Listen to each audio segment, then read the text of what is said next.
কলকাতার মাঝখানে এক জায়গা আছে যেখানে রাত নামে না, শুধু অন্ধকার জমতে থাকে।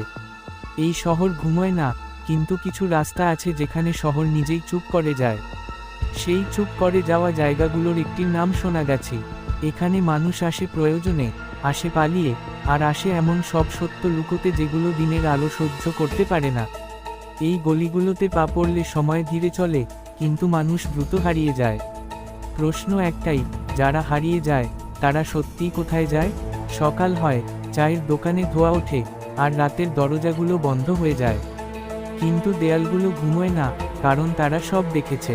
এই দেয়াল জানে কত নাম বদলেছে, কত মুখ পাল্টেছে, আর কত অতীত চাপা পড়েছে।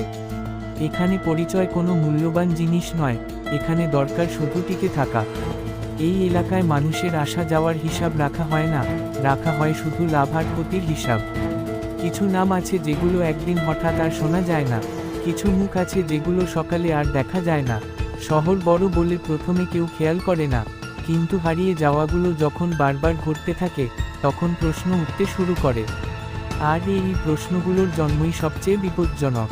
সোনাগাছির গল্প শুধু সোনাগাছিতেই শেষ হয় না, কিছু গল্প শহর ছেড়ে বেরিয়ে যায় রেললাইনের সঙ্গে সঙ্গে। শহর পিছনে পড়ে যায়, আর সামনে আসে পাহাড়।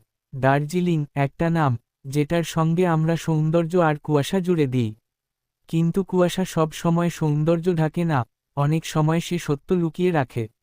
পাহাড়ে উঠতে উঠতে ভাষা বদলায়, মুখ বদলায়, নিয়ম বদলায়, কিন্তু যে অন্ধকার শহর থেকে রওনা দেয় সে বদলায় না। দার্জিলিংয়ের জঙ্গলে এমন কিছু জায়গা আছে যেখানে রাস্তা শেষ হয়ে যায়, আর রাস্তা শেষ হলেই শুরু হয় অন্য নিয়ম। এখানে আইন পৌঁছাতে দেরি করে, আর সেই দেরির মধ্যেই কিছু মানুষ নিজেদের জগৎ বানিয়ে ফেলে।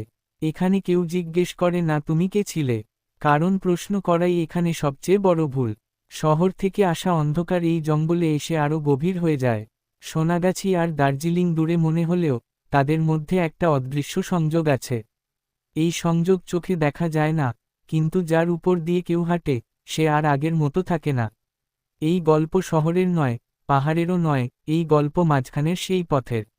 দার্জিলিংয়ের জঙ্গলের গভীরে এমন কিছু জায়গা আছে যেগুলো মানচিত্রে থাকলেও বাস্তবে খুঁজে পাওয়া যায় না।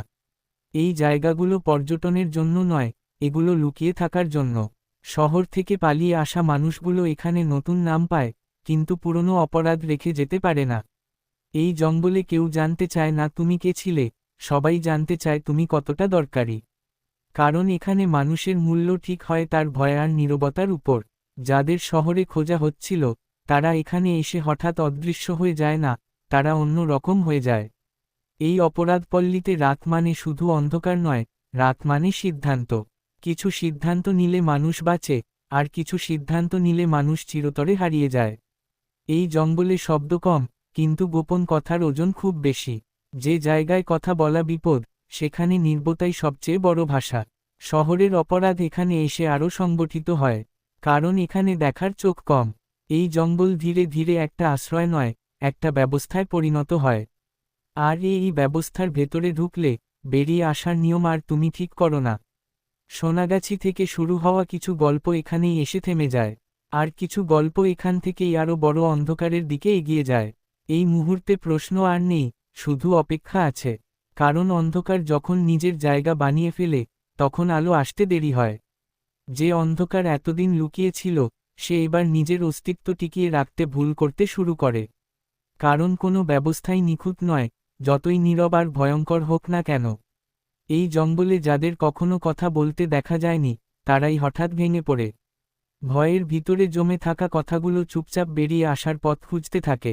একটা ভুল সিদ্ধান্ত, একটা ভুল বিশ্বাস, পুরো কাঠামোটা নড়ে যায়। যে জঙ্গল এতদিন সত্য ঢেকে রেখেছিল, সেই জঙ্গলই এবার সাক্ষী হয়ে দাঁড়ায়। সোনাগাছি আর দার্জিলিংয়ের মাঝের অদৃশ্য পথ এবার স্পষ্ট হতে শুরু করে। এই পথ ধরে যে গল্পগুলো হেঁটেছিল, তারা আর পালানোর জায়গা খুঁজে পায় না। নাম বদলালেও ইতিহাস বদলায় না, শুধু সময় নেয়। যাদের হারিয়ে যাওয়া বলে ধরে নেওয়া হয়েছিল, তাদের গল্প আবার শোনা যায়। এই গল্পগুলো চিৎকার করে না, তারা শুধু উপস্থিত থাকে, আর সেই উপস্থিতিই সবচেয়ে অস্বস্তিকর প্রশ্নগুলো তোলে। এই প্রশ্নগুলোর উত্তর সহজ নয়, কারণ সত্য এখানে কালো বা সাদা নয়। কিছু মানুষ অপরাধী, কিছু মানুষ পরিস্থিতির শিকার, আর কিছু মানুষ দুটোই। এই জঙ্গল কাউকে নির্দোষ প্রমাণ করে না, কাউকে দোষীও ঘোষণা করে না, সে শুধু দেখিয়ে দেয় অন্ধকার কোথা থেকে শুরু হয়েছিল, আর আমরা সবাই কতদূর পর্যন্ত তা দেখতে চাইনি। কারণ অন্ধকার সবসময় লুকিয়ে থাকে না, অনেক সময় তাকে লুকিয়ে রাখা হয়। এই তথ্যচিত্র কোনো রায় দেয় না, শুধু দরজা খুলে দেয়, যাতে দর্শক নিজের প্রশ্ন নিয়ে ভিতরে ঢুকতে পারে, আর সেই প্রশ্নগুলোর ভার নিয়েই গল্পটা শেষ হয়। অন্ধকার কখনো হঠাৎ জন্মায় না, তা তৈরি হয় একটু একটু করে, আমাদের চোখের সামনেই।